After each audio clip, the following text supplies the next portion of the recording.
Well, summer is here at long last, although looking around I'm not quite sure how long it will last. That said, as June rattles past and we come close to what I hope for most of us will be some kind of summer break, I wanted to take some time to think about the holidays. Now, I don't know about you, but I grew up in a house where holidays were really important. Sometime in early January, my dad would commence something that would become a weekly refrain. He'd sit on the sofa of an evening and he'll say, "Russell, in 8 months, 3 weeks, 14 hours and 10 minutes, we'll be on the beach." Now, we're not wanting you to wish away these next few days of work, but we do want to think about what holidays might really mean to us here at Chapel Street. Now, the concept of holidays comes from the idea of a holy day. A holy day is a day in history set aside to mark some hero of the faith or some sacred event where lives and communities were changed forever. In particular, a holy day is about the commemoration of a saint. Now, at Chapel Street, I get to work with many saints. I have the privilege of working with people who work tirelessly, who serve sacrificially. In fact, I remember last year talking to one of our teams and saying, "When I see what you do, it's obvious that you make miracles happen on every single day." We want to encourage you.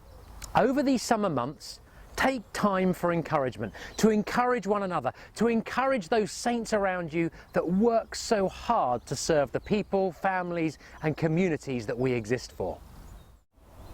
Another central ingredient in a holy day is the practice of thankfulness. Traditionally, a holy day is a day to thank God for His goodness and His kindness and His mercy. Now, a few years ago, a friend of mine went through a terrible time. Professionally, personally, everything seemed to be going wrong. It was as though all of his nightmares had come true all at the same time.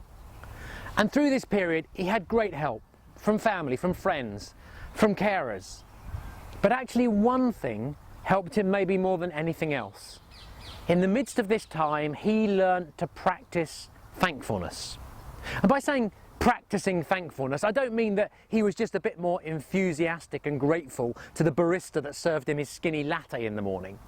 No, he took time to sit down and intentionally think through all the things in his life that he was thankful for.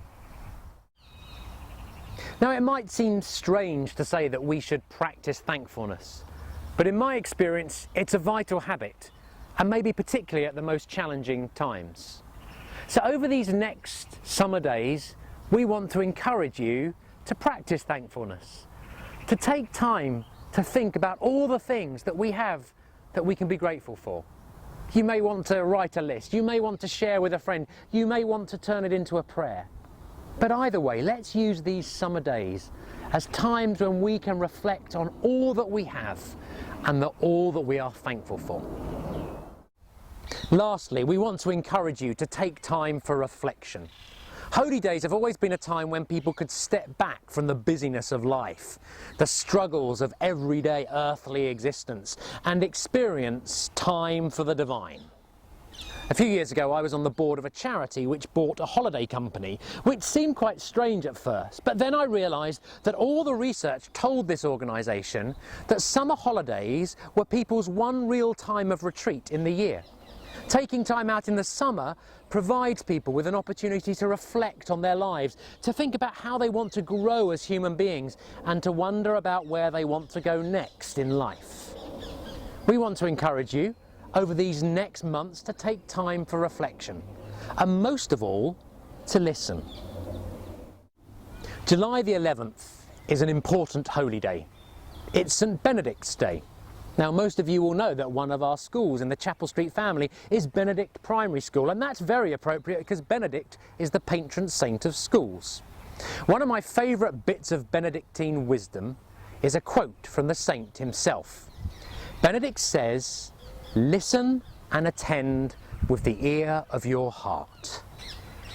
Now, whether you're like my dad and you can't wait for summer holidays, or whether you're enjoying work so much at the moment that you actually could wait a little longer, we want to encourage you over these next weeks and months to take time for encouragement, to encourage one another, to take time for thankfulness, to think about all the things that you're grateful for. and to take time for reflection and time to listen.